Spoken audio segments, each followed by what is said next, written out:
নমস্কার বন্ধুরা, বাণীর হেসেলে রকমারি রান্না নিয়ে আমি চলে এসেছি। আমার চ্যানেলে তোমাদের সবাইকে স্বাগত জানাই। আজকে চলে এসেছি কচুরলতির একটা অথেন্টিক রান্নার রেসিপি নিয়ে। এটা খুবই পুরনো একটা রান্না, মায়ের হাত থেকে শেখা, খুবই সুস্বাদু হয়। গরম গরম ভাতে এক থালা ভাত নিমেষেই উড়ে যাবে। চলো তবে রেসিপিটা শুরু করি। আমি এখানে 500 গ্রামের মতো কচুরলতি ঠিক এইভাবে দেখো চোকলা ছাড়িয়ে নিয়েছি। এগুলি ভালো করে জল দিয়ে ধুয়ে পরিষ্কার করে নিয়েছি। এবার চলে যাচ্ছি পরবর্তী স্টেপে। গ্যাসটাকে অন করে নিয়ে একটা কড়াই বসিয়ে দিয়েছি। এখন কড়াইটাকে খুব ভালো করে গরম করে নেওয়ার পর দিয়ে দিলাম সর্ষে তেল। আমি এখানে রান্নাটা সর্ষে তেলেই করব। সর্ষে তেলটা এখানে খুব ভালো মতো গরম হয়ে গেছে। এখন এর মধ্যে দিয়ে দিচ্ছি পেঁয়াজ কুচি। আমি এখানে দুটো বড় সাইজের পেঁয়াজ কুচি দিয়ে দিলাম। দিচ্ছি এবার নুন, যাতে পেঁয়াজটা তাড়াতাড়ি নরম হয়ে যায়। গ্যাসের ফ্লেমটাকে আমি এখানে একদম কমিয়ে রেখেছি। প্রায় 3 থেকে 4 মিনিটের মতো আমি এভাবেই রেখে দেব। দেখো এখানে পেঁয়াজটা অনেকটাই নরম হয়ে গেছে। এখন দিয়ে দিচ্ছি এর মধ্যে আদা বাটা, কাঁচা লঙ্কা 1 টেবিল চামচের মতো, হলুদ গুঁড়ো পরিমাণ মতো, আর 1 টিস্পুন জিরের গুঁড়ো দিচ্ছি। এর মধ্যে 1/2 টিস্পুন ধনের গুঁড়ো। এখন সমস্ত উপকরণগুলিকে খুব ভালো করে কষিয়ে নিতে হবে। একটু নেড়ে চেড়ে নিচ্ছে। মশলাটা যত ভালো কষানো হবে রান্নার টেস্টিও তত ভালো হবে। কালারের জন্য দিয়ে দিলাম কাশ্মীরি রেড চিলি পাউডার 1 টিস্পুনের মতো।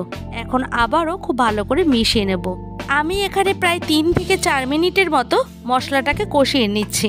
দেখতে পাচ্ছ এখানে তেলটা আর মশলাটা একটু সেপারেট হয়ে গেছে।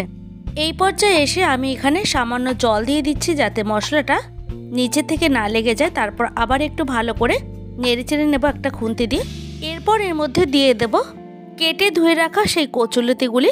এখন কচুরলতিটাকে মশলার মধ্যে খুব ভালো করে মিশিয়ে নিচ্ছি। খুবই কম উপকরণ দিয়ে একবার তোমরা এইভাবে কচুরলতিটাকে রান্না করে দেখো, আশা করি তোমাদের খুবই ভালো লাগবে। লতিটাকে একটু সফট করার জন্য একটা লিড চাপা দিয়ে দিলাম। প্রায় 5-6 মিনিট পর ফিরে এসে লিডটাকে সরিয়ে নিয়েছি। এখন দেখতেই পাচ্ছ কচুরলতিটা থেকে কতটা জল বেরিয়েছে। আমি এখানে কচুরলতি না জল গেলেছি না কোনোভাবে জল ব্যবহার করেছি। এইভাবে ঢাকনা চাপা দিয়ে দিয়ে রান্নাটি আমি এখানে করে নেব। গ্যাসের ফ্লেমটাকে মিডিয়ামে দিয়ে যদি এইভাবে লতি রান্না করা হয় খেতে কিন্তু দারুণ হয়। তো এখন ঢাকনাটা সরিয়ে নিয়ে আবারও দেখে নিচ্ছি। দেখো এখানে লতিটা কিন্তু একদম পারফেক্টভাবে রেডি হয়ে গেছে।